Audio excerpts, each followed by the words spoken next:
welcome to my channel Crossing Cat. My name is Julia and today I'm going to be remaking the winery on my island.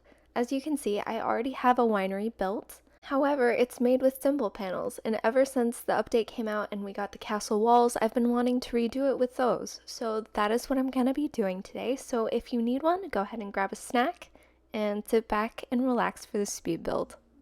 Just a quick little note before I get started.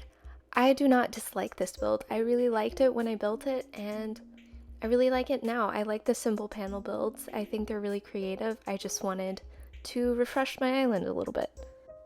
First things first, I'm going to have to clean up all of the stuff that I have down for this build, and I'm going to leave a little bit of it in. I really like watching other people clean up their islands. It makes me feel productive, Animal Crossing productive. So I'm going to leave this in. I find it really satisfying. I really enjoy those satisfying video compilations, and so I'm gonna leave this in for those of you who also enjoy satisfying videos. Watching this back now, it looks so nice and easy, but we all know the pain of having to clean up an entire area just because it's so time consuming. Your pockets get full, you have to take up all the custom designs you have on the floor and all the pathing, but watching this back, it's very nice. It looks so simple. And now we are gonna make all the paths go away. I thought that would be a fun little transition, and then we're gonna go back down. I tried to leave the side areas, but unfortunately I ended up needing to redo them, so I am going to post that in a video next week, so that this video isn't too terribly long. And now for the saddest part, I am gonna have to take down the actual building. Like I said before, I don't dislike this building at all. I really like it. I've taken so many pictures of it, so I will definitely be able to remember it. It's just time for something new. And I've really been wanting to use the castle walls on this island. They're just a really cool item. When I started making this build that I'm cleaning up right now, I ended up moving it forward a couple spaces because it looked too small next to the villagers' houses that are next to it. But the castle walls are so much taller, they're even taller than the cliffs, so I don't think I'm going to be having that problem when I'm making this build, or rather when I'm remaking it. So on my island I happen to have this winery, and I also have a bar right in front of it, if you've seen it in my island tour. And also I started off my last video in my basement of my house, which is also a bar, so I do have a lot of bars on my island, and that's by no means intentional. I think I just associate islands with alcohol, and I am going to blame Pirates of the Caribbean for that. I really don't know why I did that, and it was by no means intentional, it just kind of happened, but I feel like it fits with the island theme, so I'm gonna go with it.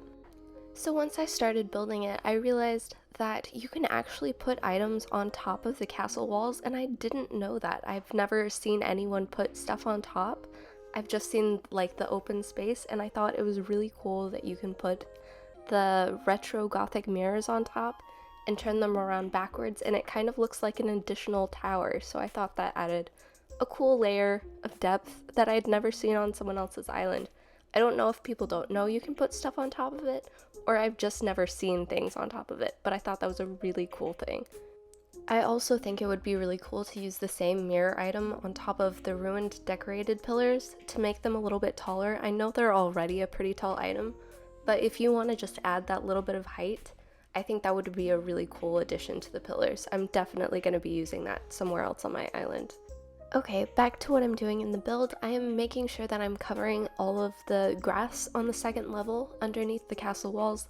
I just think it makes it look a little bit more finished when you can't see the grass, because when you can see the grass you kind of know that it's a level of ground with the castle walls on top of it, but if you cover the ground, of course people are still going to know that it's under there, but it kind of makes it look a little bit more finished if someone does happen to get up close to the castle and start looking at it. I think it just adds an extra touch.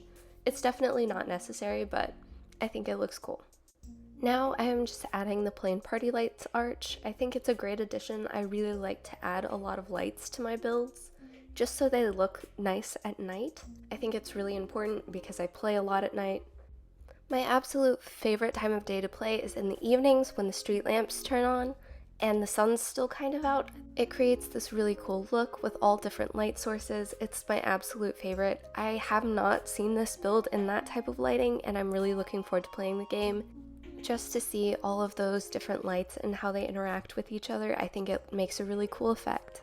So just now in the build, I added some hedge fencing behind the first row of castle walls, and I wanted to add that because when you pan the camera up, you can see beyond the simple panels, and I really didn't like the way it looked if you could just see the cliffs behind it, so I didn't want to show that, so I put the hedge fences.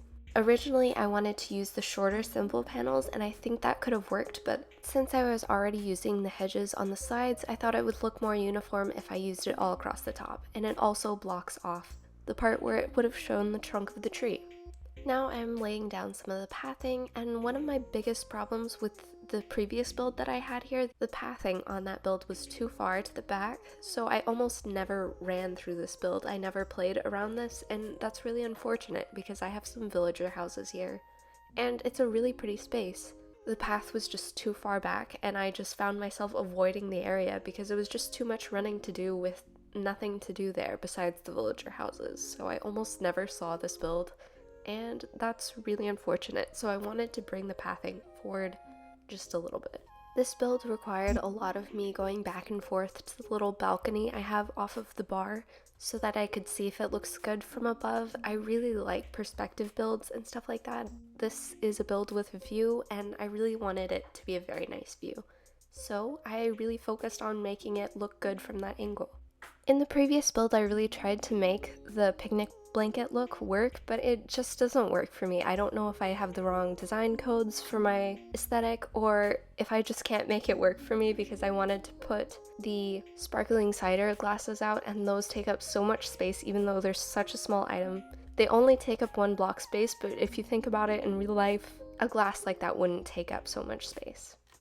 I really wish there was a way to get them to take up only 1/4 of a space or even just 1/2, but that's not the way this game works. It's just a wish of mine. As you can see, I've made the dirt paths where the grape plants are going to be 2 wide instead of just 1 wide, and I did that because I want to create a really layered look, and I don't think I can achieve that with just a 1 wide path, so I went with 2 wide just so it wouldn't be too big or too small, and I think it turned out really great.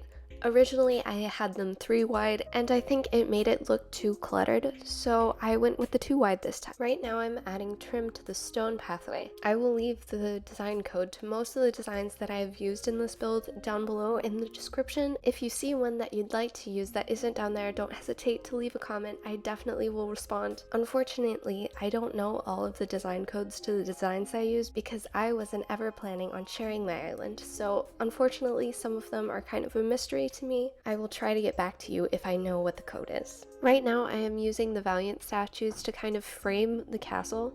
I really like using the fake statues as decorations because you can't donate those to the museum. To be completely honest, I never really donate artwork to the museum. I use it as decoration on my island, so I think that I get better use out of it as decoration because I never go into the art exhibit. The only reason I ever really enter the museum is to go to the Roost to get coffee, and the art exhibit is really pretty, but I just never find myself wanting to go in, so I don't feel the need to donate to it.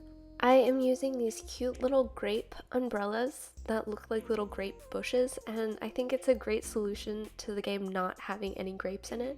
Previous games I think had grapes in them, and this game also has the grape hat item that you could also use if you're interested in making a vineyard. I just decided to use the umbrella because I think they look a little bit more realistic than the hat does, and also I haven't been able to find the hat in the game. I might have tried that had I had the item, but I don't, so I really think the umbrella is a great solution. You just need the code for them, and again, I'll leave that down in the description if you would like to use the same umbrellas as I did. Now here I am trying to work out the layering. Like I said before, I wanted it to look really layered so that they could look like vines, but it took me a lot of tries to figure out the configuration that I wanted of all the bushes and plants that I put in here. It looks like we have Raymond walking around in the build, and he's honestly one of my favorite villagers, and that's not because he's wildly popular. I honestly hadn't talked to a smug villager before I got Raymond. My first campsite villager was Ken, and he's a blue chicken. I decided early on that I didn't want him to be one of the permanent residents of my island, So I never talked to him. That was back when I thought you could kick out a villager by just ignoring them. So the next smug villager I got was Raymond, and I had never really spoken to Ken, so I didn't know the personality of a smug. And so when I talked to Raymond, it was so new and fun, and I thought he just had a unique personality, but it turns out it was just the smug personality. And I didn't know that because this is my first Animal Crossing game. Even though now I know that all of the smugs have kind of the same dialogue, and it's not just Raymond being different than all the other ones. He was the first smug I ever met, and that makes him special to me. Now I am placing some grass standees in between the grape umbrellas, just to add in a layer that's shorter than the bushes and the grape umbrellas, but taller than just putting a custom coat on the ground. I thought it was really important to have different layers just to make the area look a little bit more full. The grass standees are a really underrated item in my opinion. I use them everywhere on my island because they fit everywhere. They're only a half a space wide, so they can just fit in between anything, and I use a whole bunch of them all over my island. If you're going for an overgrown theme like I am, I definitely suggest you just make a whole bunch of grass standees and put them everywhere. That's definitely what I did. Along with the green leaf piles, they really add an extra layer if you're going for an overgrown theme. Right now I am just laying the rest of the stone path. Again, this is one of those things that I find incredibly satisfying to watch. I know that when you're laying down a path it gets kind of tedious because you have to put down each individual square and it takes a lot of time. But again, watching it back, sped up, is so nice to watch. Just for me, it makes me feel like I'm being productive even though I'm just watching something. And maybe that's why I like watching Animal Crossing YouTube so much. If you've made it this far in the video, definitely comment down below what your favorite part of watching Animal Crossing YouTube is. Do you like watching Let's Plays, or decorating, or pathing, or villager hunting maybe? Let me know down below. I'm definitely interested to hear what you guys have to say. In previous builds, I've always talked about where I get my inspiration from or where I'm picking references from for my builds, and to be honest, for this build, I didn't have a reference. I definitely looked up pictures of how other people used the castle walls and castle gate and castle tower items, but I didn't copy anyone's exactly. I just wanted to get some idea of how other people were using the walls so that I could use them correctly or make them look as best as possible. The actual winery part of this build was more inspired by my previous build, which was actually inspired by a winery, so that's probably why it didn't look that great. I probably should have picked inspiration from someone else's build, just because we don't have grape items in the game besides the grape hat, and I'm not choosing to use that one. It all worked out in the end though, because now if anyone wants to recreate it or be inspired by it or take some ideas from this build, it's easier than just taking it from a still picture of a winery or a still picture of a build of a winery. I find it really helpful to look at builds rather than pictures, just because it's a little more comprehensive. You can see everything that's going on, and I think it could be really helpful to someone who also wants to have a winery on their island. Now I am about to start finishing up the different rows of grapes in front of the pathway. You may notice that I've chosen to make every single row of grapes different than each other, like none of them are uniform. I don't use the same type of items in the same order for any of them. And I chose to do that because in my previous build, all of the grapevines were very uniform and I couldn't figure out what made the build look so weird, and I think it's just because none of my island is very uniform. All of it is kind of scattered and uneven, and I really wanted to go for that look for my island. So when I made the grapevines all even, it just didn't fit in with the theme of the rest of my island. So this time around I chose to make them all different, and I think it ended up a lot better. I know it ends up looking a bit cluttered, but I think the design of the game lends itself a little bit more to a cluttered aesthetic. I know that builds that aren't cluttered looked really great with this game as well. I just think that the design of the game goes really well with cluttered, and it goes really well with anything you want to do. It's a cute game. You can do whatever you want in it, but I think the clutter looks really nice in this game, and that's all I'm trying to say. Back to what I'm actually building in the game. I am placing some purple mums, and I think those also work as a grape replacement in this game since we don't have grapes. They can look like little bushels of grapes, and I kind of placed them a little bit behind the tree so you can't fully see the stems of the flower, just to make the illusion a little bit more believable. and I think I really like the way it turned out. I also wanted to talk a little bit. If you look on the far right side of the build, I used one of the mossy garden rocks as a replacement for the bushes. That is actually because I ran out of bushes and I didn't want to go through the trouble to find more. It makes it look just a little bit more natural, just because everything in real life is not perfectly even and symmetrical. So I thought it was a nice touch to add, even though I did it because I ran out of bushes. I also added a fountain and another plain party lights arch just to make the area look a little bit more fancy, and I really liked the way that turned out. And here's me realizing that I wasn't able to keep all of the side things because I wanted to extend the path and have it even all the way around. So I wasn't able to keep the side areas.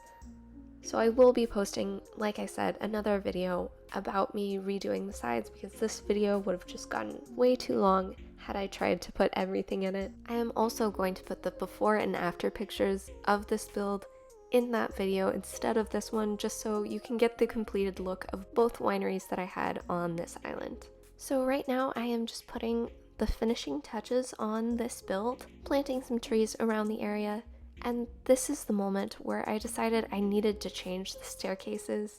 I had been putting it off. I knew that I needed to change them from the wooden staircases just because they blend in too much with the side of the cliff. I thought that those staircases would have been the best choice because they match the staircase that leads into the bar. However, that didn't work out because it just blends in too much with the cliffs, and I couldn't force myself to change them. It costs a lot of bells to change the ramps in this game, so I couldn't convince myself to change them out until I made this build, and now that it's all shiny and new, I thought I would go ahead and replace the staircases too. It definitely hurt my Nook account, but I think it was totally worth it. Now you can actually see the staircases. Instead of them disappearing into the cliff behind them, you can see them, and I'm really happy with it. It still really bothers me that everything is so expensive in the game. I guess it makes sense because it keeps you from finishing the game too quickly, but some of us want to just decorate and redecorate, and that's definitely my goal in this game. So having everything be super expensive is not ideal. But I guess that's the way Tom Nook wants it, so that's the way it's gotta be. And also, I think that in other games things were more expensive, so I shouldn't complain too terribly much. And here I am placing the second staircase up. I think it's a really great idea to put two staircases going up. That way you can just run up and over the whole little patio where you can look out over the winery. I think it makes a really cool effect, and also it makes the island a lot easier to travel through. I think one of my weak points in designing is not having an island that's really travelable. Like, this island is really hard to get through. I've heard from my friends who have visited my island. So definitely the next island I do, I want to make it easier to navigate if you don't have a map, or you're not using your map, or if you just want to run through the island and see everything. Also, I'm going to be continuing my new island soon. I know that I made a video called Starting a New Island, and then I never started building on it. So I still have that island, and I'm still planning on working on it. I just haven't gotten there quite yet. And that is definitely coming soon to my channel. Now I think we are done with the build. So if you liked this video, make sure to like it, and if you would like to subscribe to my channel, you can do that as well. It's free. I also have an Instagram and a TikTok that are also at CrossingCat if you are into those types of things. Thank you so much for watching this video, and hopefully I'll see you soon. Bye.